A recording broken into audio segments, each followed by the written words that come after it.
Now joining us is Max Keiser to get into all of this. Top stockbroker, retired, inventor of the Hollywood Stock Exchange, virtual trading technologies for Counter and Fitzgerald, now used on many stock markets in the world. And he joins us to break down what he calls the casino gulag model. And that's exactly what it is. And I want to get his take on just in Europe, they're trying to ban any criticism of government. That was mainstream news yesterday. Here they're doing it as well because they have to. It's an authoritarian execution. So I've thrown out all these issues. What's happening worldwide, the QE Unlimited, the new Fed chief, all of it. We're going to talk Bitcoin, everything for the balance of the hour with Max Keiser. But you heard my intro, Max, about how scientific this takeover is in their own words. If this was a football game, where's free humanity on the board versus the corporate psycho guild who compete with each other on how evil they can be?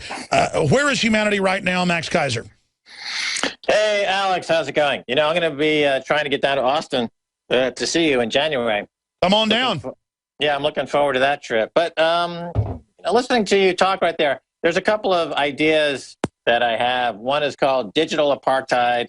The other one is called interest rate apartheid. So let's talk about digital apartheid for a second as it relates to Obamacare. If you notice, over the past few years, we have been exposed via the Snowden revelations to an unbelievably sophisticated digital infrastructure for spying that seems to work flawlessly. We also have been given Obamacare, which is a digital product that's a shambles. And this is the digital apartheid. If you live on the right side of the digital apartheid wall, you have access to flawless technology to spy, to commit corporate espionage, to commit all kinds of insider trading. If you live on the wrong side of the digital apartheid wall, you end up with Obamacare, which is like a ghetto, it's like a slum. And that's how they've always done it. Red tape's for the little guy, not for the globalists. This is literally like that stuff cops have they can shoot that's like goo to tie you down. Well, you know, red tape is bureaucracy has always been around, and it slows things down, and there's the state behind it, and the state hires a lot of employees, and there's too much state payroll that gets in the way of building a vibrant economy. But this is more insidious than that. This is a program of what I call digital apartheid, where the program is to create two classes of individuals, of have and have-nots. Then there's interest rate apartheid, which is, I've talked about this on your show before. If you are on the right side of the interest rate apartheid wall, you're a partner at Goldman Sachs or you're a partner at one of these big firms, you can borrow money at 0%. But if you live on the wrong side of the apartheid wall, you end up paying 16%, 20%, 30%, or a payday loan. Here in the UK, they have a payday loan shop called Wonga that charges an annualized rate of interest of 5,000%. And these people that run the Wonga interest payday loan shop are some of the biggest contributors to the conservative government, the Cameron government. So here you have the government supporting a company that charges 5,000% against a payday loan to encourage the creation of this ghetto where people don't have access to capital anywhere near at the rate that if the friends of Cameron... But I mean, let's go back, too. The Goldman Sachs and J.P. Morgan and others, they're allowed to not just have 0%, they're able to create tens of trillions a month in fake, garbage, counterfeit derivatives and then have government bail those out, giving them actual value. So that's always the plan. But briefly, going back to your... let me follow up on that a little bit, because... we live now in an interesting world where in the UK or in the United States, the growth of the economy is not needed to support the economy. You don't need workers in the UK. You don't need workers in America. You don't need their tax revenues, because the insiders, when they need money, they just print it. They just use either the Federal Reserve Bank or the Bank of England to print all the money they want. It's like Saudi Arabia. Saudi Arabia, you have a ruling elite, and then you have the vast majority live in abject poverty. Because the ruling elite, whenever they need more money, they just turn on the oil tap. They're part of OPEC, and they just drill for more oil. But they don't need the population. The population might get a bit of a stipend, but there's this huge gap between the princes and the rest of the population. In America, it's turning into the same thing, because you've got the princes on Wall Street who can just go to the Fed and get all the money they want, virtually an unlimited amount of money at 0% interest rate. So that they don't need workers. They don't need your tax revenue. They don't need you. You're expendable. Beautifully said. Beautifully said. We're about to go to break, but then meanwhile, MSNBC and CNN, they're all debating all the racial division to keep us fighting with each other as we're all being abused by the foreign, offshore, above the law, tax-exempt mega banks and the insurance companies making record profits on the Obamacare that they wrote. But when we come back, I want you to elaborate on this genius way you put this, Max Keiser, because it really is something people can crystallize and understand. This is the ultimate discrimination, the ultimate tax, debt, slavery. But I want to go back to the first apartheid, the digital, because they said that going back about 18 years ago when they set up Internet 2 Consortium, that they're going to kill the old web, surveil it, tax it, control it, but create their super private web for the top corporations and governments. And that's now what they're setting up. Stay with us. We'll be right back. Jakari Jackson here, and I want to talk to you for a second about water. You know about ProPure, our flagship water purification system, but check out some of our portable water filter products at InfoWarsStore.com. The clearly filtered water pitcher. Also, for those of you on the go, we have the Athlete Edition filtered water bottle and the RAD Eliminator Pro filtered sports bottle that removes radiation. And keep in mind, we have replacement filters for all of these products. The ever-popular grab-and-go bag favorite, the Life Straw, the Crystal Quest shower filter system, and the Aquapod kit, great for mass storage of water. And while you're at the InfoWars shop, pick up a copy of our latest book, 31 Days to Survival. You can find all this and more at the InfoWarsStore.com. And don't forget, it's your support that funds our operation. Sign up for our free newsletter at InfoWars.com/newsletter.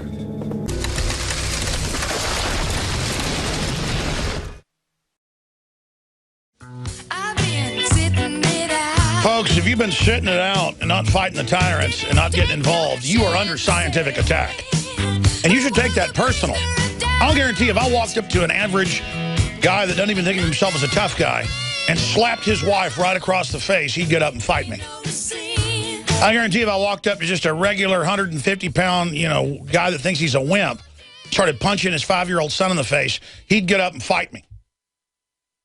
If your neighbor came over every day and had their dog go to the bathroom right in front of you, you'd come out and say, hey, quit doing that, Bob.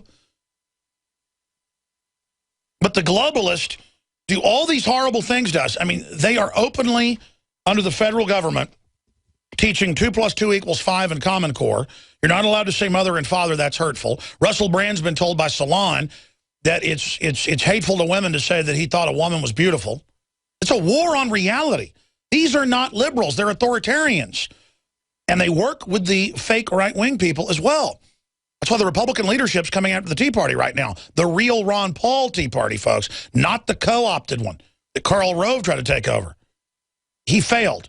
But look at the school test teaches kids commands of government officials must be obeyed by all. I forgot to call 590, our local affiliate, and get it. About a month ago, I got to get this. In fact, I want you guys to call him from the last time Arte Saveda was on the morning show.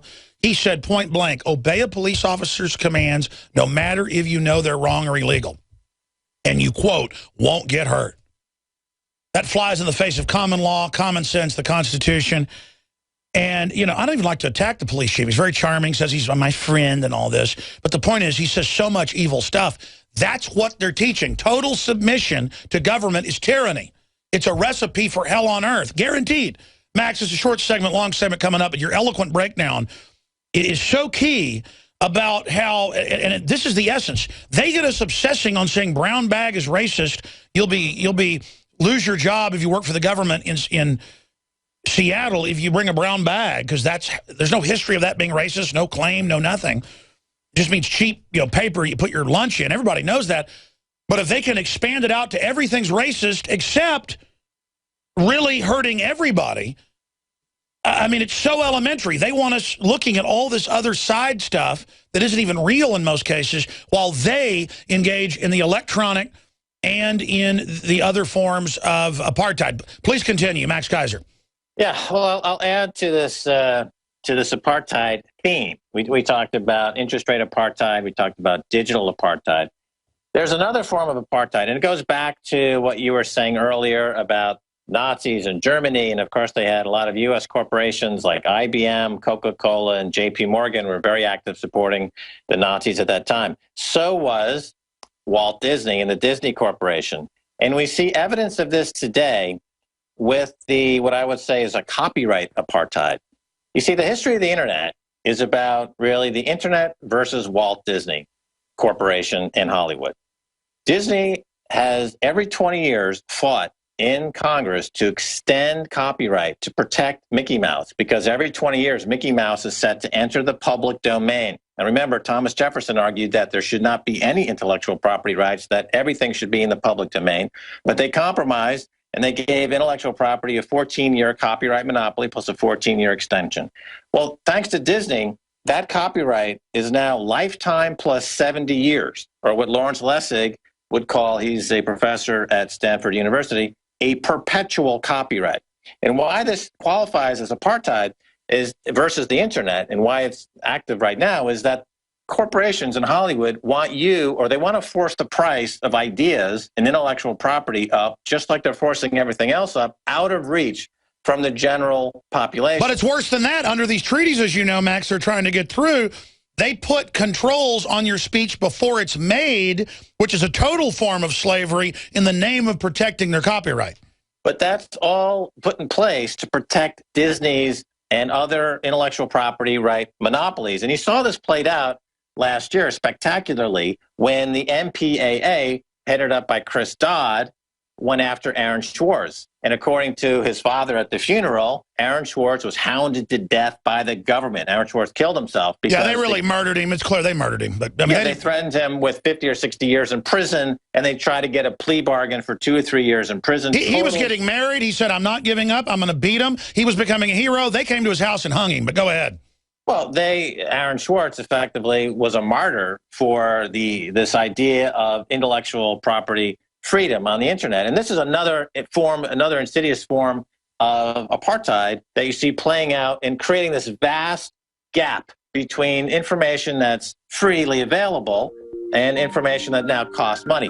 Hollywood wants the internet to be like HBO, where everyone pays to view and you don't create anything yourself, because every time you try to create something for yourself on the internet, you have to reference something else, because all creation is referenced from all other creation.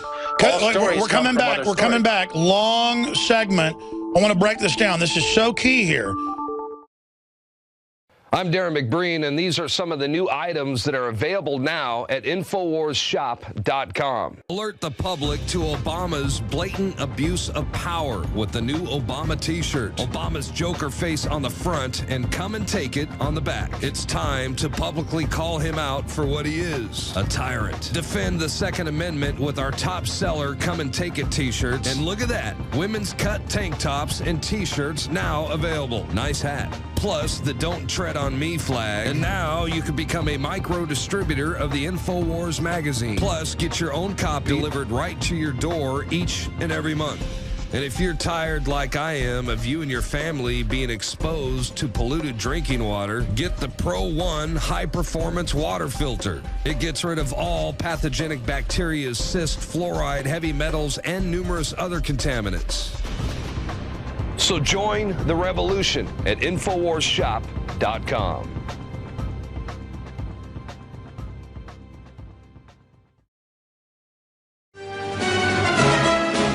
Ladies and gentlemen, here's the bottom line. There is a scientific system of total control, in the globalist own words, that has been basically established in this country and worldwide. And the globalists admit this in their own words. Gamed stock markets, just like casinos. And then we've got a major East Coast casino owner, in the news saying, let's nuke Iran preemptively. It's literally ruled by mafia, by gangsters, by thugs who have used the development of technological systems to wage war on reality and to wage war on any independent opposition. That's why they instinctively want to get rid of the middle class. I mean, this is really a horrible situation. And I don't know how we get out of it. I don't know how we controvert it. I don't know how we pull out of it because it's so bad. It's so serious. It's so unspeakable. And it's so documented. We're going to go back to Max Keiser here in just a moment, but here are some of the headlines. Obamacare site crashes minutes before Sebelia's testimony. She's now come out and said, blame her. That's the quote. She says, it's all her fault. Here it is. We have that queued up, don't we? Hold me accountable for this debacle. And then hold Obama. And then he leaves.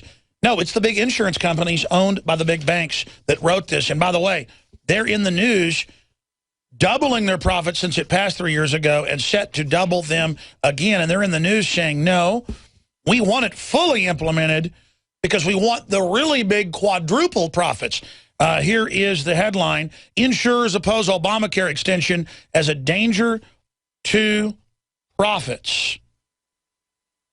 And that's being put out in press releases and on the news. This is the type of stuff that's going on. This is from Business Week, from Bloomberg. And literally, I have Obamacare supporters call up and they go, no, it'll get fixed later. I want my free stuff. You could get free charity care. Now, this bill lets hospitals, even charity ones, refuse you. And I gave the subsection. I've had medical doctors on. We warned you. I mean, it's death panels. It's death. It's pure evil. But you guys have to admit you've been conned. Where the buck stops, some see a bystander. New York Times whitewashing for Obama. I want to get into the digital apartheid and other systems of apartheid with Max Keiser. But Max, specifically on Obamacare, we called it, we broke it down, we knew what it would be. This is the opposite of socialist health care for folks that even want that. Why is the system so bold now? Is it that it's not just one dictator or one ruling party? It's a global corporate group above the law, tax exempt. They know the public's not sophisticated enough to figure out how it's happening. And so it's free reign. But shouldn't the elite themselves be scared of their own hubris and the fact that they have free reign? Well, the system in place now is a dictatorship. So you have Obama as a figurehead for a dictatorship. And a dictatorship doesn't really have to answer to anybody. And they'll put you in prison. And people will gladly go to prison if you give them, free access to online gambling, et cetera, what I call the prison gulag mentality, the model. But I wanted to get back to this whole copyright apartheid idea because, it's funny, you play the Star Wars music and the Star Wars theme on your show. And, of course, Star Wars, the original Star Wars, when that was being written by Lucas, he consulted very heavily with Joseph Campbell, who wrote a very famous book, A Hero with a Thousand Faces. About archetypes. Talks about, yes, archetypes and the recurrence of archetypes and stories throughout history. The problem with this copyright, lifetime plus 70 copyright regime that Hollywood wants and is imposing, is that when people try to write new stories, Hollywood says, no, we own the rights to those stories. So they are, by creating this division between you and access to your own history, to access to your own being as a human being and part of a long ongoing history, they have created effectively a digital lobotomy. Because people cannot even access ideas anymore without being billed by one of these Hollywood or intellectual property behemoths like a Microsoft, et cetera. So this is how they've created this digital lobotomy, by using copyright law and copyright extension law so that it's lifetime plus 70 years, and claiming that all the stories, all the Hero with a Thousand Faces, all the 1,000 stories throughout history are owned by these corporations. Disney took German folktales like Snow White and others and copyrighted them. And now they claim that they own those stories. So now people try to do stories like that, they get sued by Disney. So they have, and same thing. They took Hans Christensen's The Little Mermaid and then copyrighted it when it was open source. Right. So they've taken that public domain of stories that we've, taken hundreds of thousands of years to develop, and they claim ownership. And so now when you go to try to be creative, and that's part of being a human being, is to be creative, create things. But if you don't have access to even being creative, because someone will come down to you and say, we own that. You can't use that idea. And by the way, it's Hans Christian Andersen. I was going from memory there. But you're absolutely right. And they're now even taking the classics that are open source and then saying this printing is copyright, and then going after people who then put out a movie off of that claiming that they've copyrighted it, or they'll take government film footage of nukes going off and then do a false copyright. And for those that don't know, there's been a bunch of companies out there that if you just take a snippet of an article and put it in your article, we've had AP and people tell us, you can't even put a paragraph of our stuff in an article quoting us. And I'm like, but it's totally fair use. Or we've had Warner Brothers, and I challenged them and had to do it behind the scenes in court, and they backed off, right. saying I can't review Batman. In the Constitution, there's a provision called fair use. And fair use is for educational purposes and other purposes. And there used to be a thing called the public library, where you could go in and read a book, take out a book for a week and read that book. But now these libraries have been totally infiltrated. And this whole idea of fair use has been subverted so that there is no more fair use. And you end up in this situation we have now, where all stories are owned by these mega corporations. And it creates this situation where people are even afraid to think, because they might be billed or somehow invoiced. If you write an email, I wouldn't be surprised before too long, you write an email and you start to use a phrase in your email, and then you get a bill at the end of the month from Microsoft or Disney. Actually, Google came out last month and said they are reading your email to make sure nothing copyright is in it. Right. So either they will just push you off the grid. So that's part of the digital apartheid. Now you're living in a digital no man's land. Or they send you a bill, and if you can't pay the bill, they'll lend you money at 16, 17, 18%. That's an interest rate apartheid. Or they'll just stick you in one of their other prisons. And remember what McCain said. He's about 6 years ago, he said, we'll blow your computer up with remote commands, fry your computer. That's what they want, total control. Let me ask you this question. Economically, geopolitically, how are things going for the kleptocrats? What do you make of the $13 million fines on companies like Chase at the top of the pyramid, slap on the wrist, other points that are important, Max? Well, the greatest thing I saw in the last week was the quote that came out between a meeting between Barack Obama and Eric Schmidt, the Google chair, where Barack Obama asked Eric Schmidt, should we be worried about Bitcoin? And, of course, Eric Schmidt was clueless even about what Bitcoin was at that moment. In the meantime, Bitcoin has surged to become the Napster of currencies, to totally be threatening to all central banks and bankers everywhere. And as the days go on, we're finding out this to be the case. And of course, the big story this week was somebody bought Bitcoins in 2009 for $57, and now they're worth $800,000. He just bought an apartment in Norway. And these types of stories are bringing a lot of attention to Bitcoin. Who was really behind Bitcoin? They are activists who hate bankers. So you've got a group of folks back in 2009 who put what's called a Bitcoin protocol onto the internet, which is I think the most remarkable piece of technology and insight since going back to Copernicus, who reasoned that in fact the sun was at the center of the solar system and not the Earth. At the time, he got a lot of flack for that. The creators of Bitcoin have figured out that you could take the encryption algorithms used for sending encrypted emails, and you could turn that into a currency that would be completely stateless and completely safe to use outside of all government interference. It's a complete ingenious idea. And it's changing the entire global economy. Well, I want to be clear. I totally believe in free, open, digital currencies, believe it is the way of the future. It gives the power of fiat to the people and the power of choice, and a bunch will emerge, and whatever's the most trusted and the best will become preeminent, and it could take the globalist out of the equation. My issue is I believe whatever the first big one is, they're going to try to sabotage it, demonize it, come after it. So I haven't endorsed it to my listeners because when it ends up getting brought down, if it does, I don't want to be connected to that just because I understand how volatile and dangerous it is. But I think out of pure speculation. No, I understand that, but look at this. So they busted Silk Road recently. Silk Road, online marketplace where a lot of illicit activity was going on. The FBI bought creator. They then found themselves in possession of lots of Bitcoins. Some of the Bitcoins, they found the password to and discovered $30 or $35 million. Other Bitcoins that they did not have the password to, they are completely incapable of cracking into that Bitcoin cache. Because the Bitcoin network right now is bigger than 500 supercomputers. It's something like 60,000 computers distributed around the world. They go through this Bitcoin protocol, and they're discovering what you could call precious numbers that are as precious metals or precious diamonds. Well, sure, that's what they do with the whole fiat banking system, using it against us. This inverts it. Fiat banking system is money that has no intrinsic value whatsoever. Bitcoins have intrinsic value, like gold or silver, and that's the big difference. And explain why they do, because people put original value into it. Because there's two reasons. The system that it requires to solve the mathematical equations to unlock these numbers is so huge that itself is the value. The value is the network. The network is the value. And then the numbers themselves are extraordinarily valuable. For example, as your listeners probably know, there's been an ongoing hunt for prime numbers. And prime numbers are very rare. And scientists are looking for these prime numbers, and they're very happy to find one.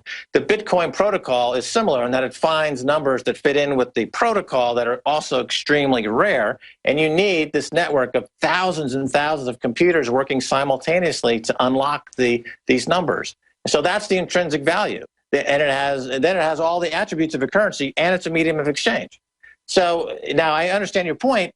You don't want to jump into it and recommend something that'll blow up. Let's wait to see if it has a good adoption rate. At the moment, if you read the Bitcoin press, you notice that it does have an excellent adoption rate. You've got people like Second Market in New York City that have introduced a Bitcoin investment trust where it's now become an asset class. Sure, that makes me think that it might have elitists behind it who want to control this type of technology when it comes out. So you can't blame hedge funds necessarily for wanting to jump into things that make money. Hedge funds are also stateless. Hedge funds are not. No, I get it. I understand all that.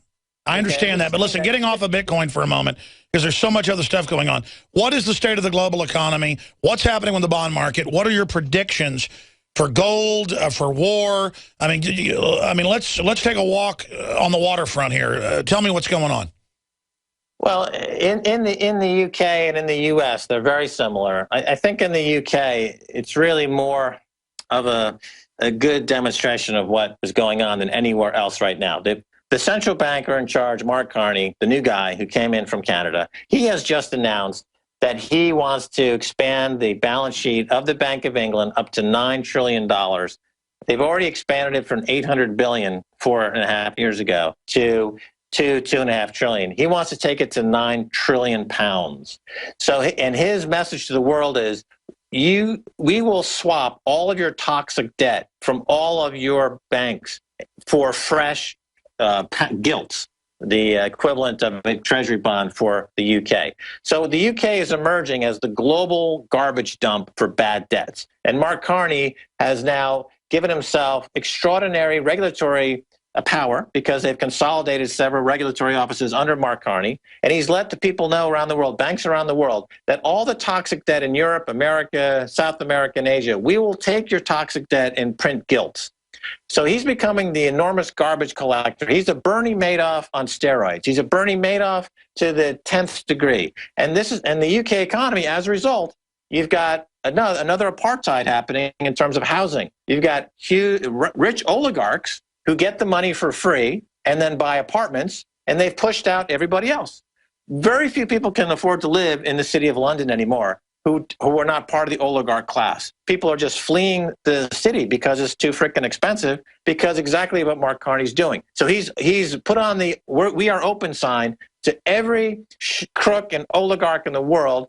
They'll take all the toxic debts that you accumulated in all the dodgy deals you did over the past 5 to 10 years, and we'll swap you with fresh gilts, pound gilts, and you can keep the Ponzi scheme going. Now, we see the same thing in America. There was the farce of let's taper from the Federal Reserve. That was a farce, as your guest Peter Schiff, has said on your show brilliantly and elsewhere. There's not going to be any taper of buying by the Fed of treasuries to keep the Ponzi scheme going. There is a high likelihood that they will expand quantitative easing from $85 billion a month to 100, 120. Mark Faber said on a show on CNBC last week, he would anticipate quantitative easing could go to $1 trillion a month. I mean, that sounds incredible, but if you go back to Weimar Republic, Germany in the mid-20s, the currency crashed. No, you're absolutely right. We got to go to break. Stay there. Come back and tell us more, and then tell us about some of the other projects you're working on and what you see coming up in the future. Max Keiser at maxkeiser.com is our guest. And he'll be leaving us in about 10, 12 minutes, then we'll take some calls. Then we have another special guest joining us just briefly here, folks. Some of the news up on Infowars.com. Shoppers submit to naked body scans to enter candy store. I'm not joking. That's up on Infowars.com, breaking right now. Shoppers submit to naked body scans to enter candy store. Also, Facebook photo shows another Google mystery barge off the coast of Maine. I'm going to ask Max if he knows what these are. I happen to have some intel. They're just getting ready to go completely offshore with their criminal ops. White House orders insurance companies not to criticize Obamacare. Well, I mean, they wrote it, so why would they criticize it? Well, they mean small ones that didn't write it, and it's meant to shut them down.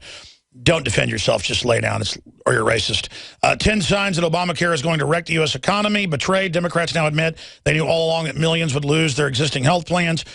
And that's just some of the news up on Infowars.com. And Google's out promoting brain chips again. It's the latest, trendiest thing. If you don't like it, you're just a square.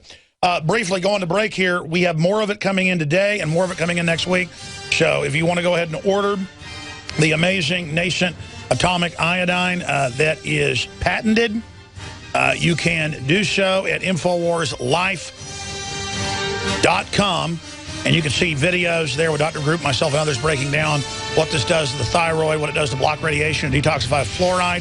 InfoWarsLife.com or call toll-free 888-253-3139. Your purchase makes the transmission possible.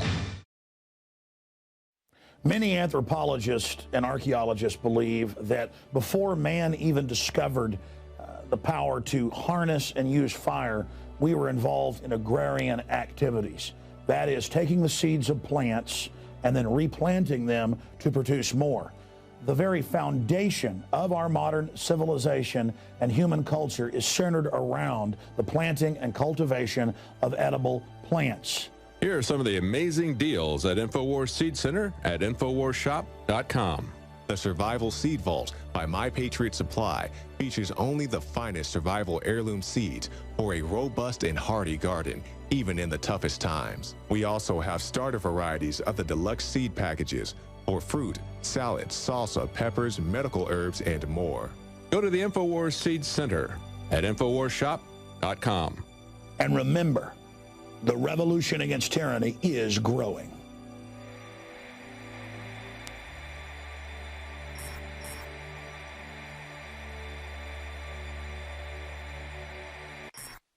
Many anthropologists.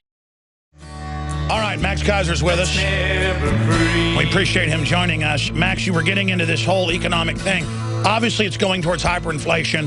They're putting police states in place to control things during that period. Can they get away with everything? They seem to think they can, but as you pointed out, Eric Schmidt didn't know what Bitcoin was. He says we don't have any privacy and don't deserve it, but then he makes his girlfriends wear Michael Jackson hoods over their heads. I mean, these guys are all crazy. I think in the final equation, they're really just crooks, and they're not invincible. What does Max Keiser have to say? Well, just a couple of late-breaking things that are happening during the break here. First of all, you just said they banned the word mother and father. How do they do that? They use copyright law. They'll say, we own the word mother and father. That's the problem of perpetual copyright law. Now you can't even use the word mother and father. They use copyright law. That's how they create the copyright apartheid. Well, is political correctness a type of copyright where then everything becomes racist? It's not about political correctness. They'll present it as being somehow politically motivated or ideologically motivated. No, it's about just they want to own it. They want to own the words. And then if you ever use the words, they want you to pay them. And if you can't pay, they'll lend you the money. It's all economics. There's no ideology whatsoever. If everyone thinks it's ideologically driven, they're falling into the trap. It's just money, money, money. Now, before we get off the air, I want to talk about what I want to talk about, which is that, I'm starting a new crowdfunding site called StartJoin, and this crowdfunding site is going to have a top-up fund. So the more people that like the page, because it doesn't actually start until December, but I'm going to be tracking the number of likes on the Facebook page associated with StartJoin. And as the number of likes goes up, I'm going to increase that fund, the top-up fund, which is going to be essentially money that I'm going to be giving away to projects. So, yes, this is very new. This has just been up in the last couple of weeks. But this is me trying to bring something economic to the table to rebalance what's going on here so that everyone has access to funding and everyone has access to the benefits of having funded stuff. Because right now, nobody has access to the funding and nobody gets the benefit. And by the way, we're now seeing some of the big, classic ones that are out there, not letting people have pro-gun or libertarian projects. So it's important to have diversity out there with these crowdfunding systems. Yeah, exactly. And this is, as you know, goes to the technologies I've developed for 15 years. So we were going to bring some new things to the party. But right now, I'm just trying to get as many likes as possible on this on the Facebook Start Join page, where I think you might have it up on your screen right now as just a way to kick this thing off, which will be coming into beta in December. And the more likes I get, the bigger the fund, which means the more money I'm going to be giving away. Very interesting, Max. In closing, how bad is the hyperinflation going to get, and when will we really see it start to get worse? Well, in hyperinflation or in any type of major inflation, you are referring to something called the velocity of money. Right now, all the money that's being printed by the Fed or other central banks just sits on the balance sheets of the banks, and they use it amongst themselves to make quick gains amongst themselves. It doesn't enter the general economy. But once you have a big creditor, let's say China, decides that, you know what, we've got $4 trillion of these dollars sitting around. Hold on, do 5 more minutes. We're back in 1 minute. I want to finish up with that and then ask you about J.P. Morgan Chase announcing they're not going to let you take your money out of the country. Do you understand how dark it is? How far down the line we are? How late it is? Folks, this story's up on Infowars.com. Last remaining lead smelter in the USA, closing after 120 years. They have shut down with environmental regulations to where it's impossible. It's like Obama said, you can have a coal power plant, but we will bankrupt you. It's impossible to lead smelt. That's why we import it all from China now. And now they're going to control the importation. That's how they're going to ban your bullets. And they're not playing games. So there you go. And they're going to go after every other metal you try to use for bullets, and they're going to buy them up to drive up the prices. This is economic warfare. Max Keiser, getting into money velocity and how bad it's going to get, because it is starting to get out in the economy. I see inflation everywhere. It's really bad. And the media says, there's no inflation, there's no inflation. The dinosaur, kleptocrat, Decepticon media. But how does that tie into not just Chase, but other big banks are saying you can wire money in, but not out of the country. And you've got to get an approved special checking account and pay us. And you said this years ago, it would get to the point before the inflation really got bad where your money will be like garbage you've got to pay to have taken away. Max Keiser. Well, there's a couple of things there, Alex.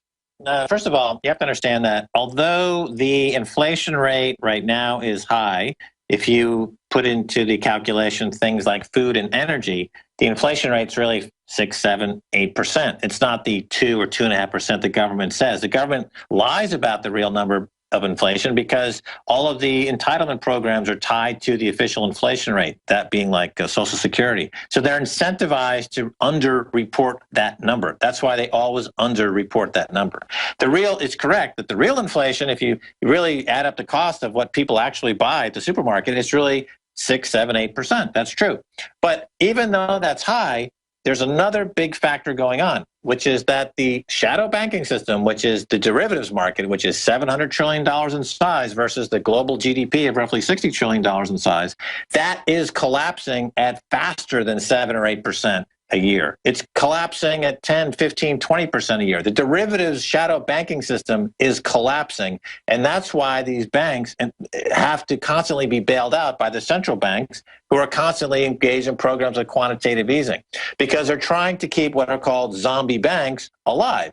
And the reason they're zombie banks is because their balance sheets are collapsing faster than the economy can grow to generate the taxable income to pay off these debts.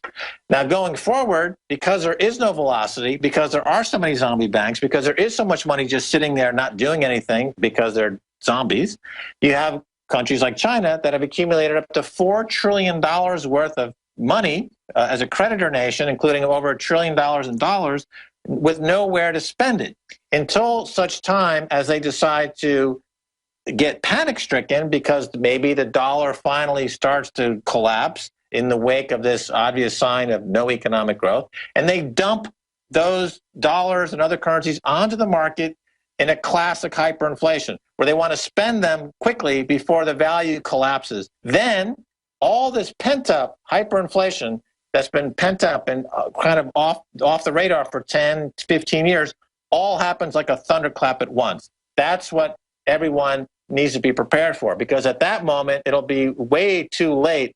Is there any way to escape the Weimar? Because the globalists admit in their doublespeak that they're trying to have a depression to somehow black hole the inflation, so they only have inflation in luxury goods, and we see that. No. They say that there is deflation. They say that there is a recession because they are constantly trying to convince people that they don't deserve to make a minimum wage or a livable wage. People at McDonald's and Walmart. Well, look at how they promoted Obamacare. By the U.S. government. That's right. They're being subsidized by the U.S. government because they must always talk about the collapse of the inflation, which they include wages, as the reason why they need to keep printing money. But that's a false statement. They print the money to keep the zombie banks alive. They don't care, as I said before, they don't care if people have jobs because they can just print money. Why would I care if I had a job? Exactly. Max, thank you so much. We're out of time. We'll have you back soon. Thank you so much. We have a special guest coming up. Now you can watch Alex Jones live at Infowars.com/show. You'll find links to all of our content there and a free 15-day trial for Prison Planet TV. You can also browse the network, the InfoWars Nightly News, and over 60 movies and documentaries all together in one place. You can watch the Alex Jones radio show live as it happens. So check it out, Infowars.com/show.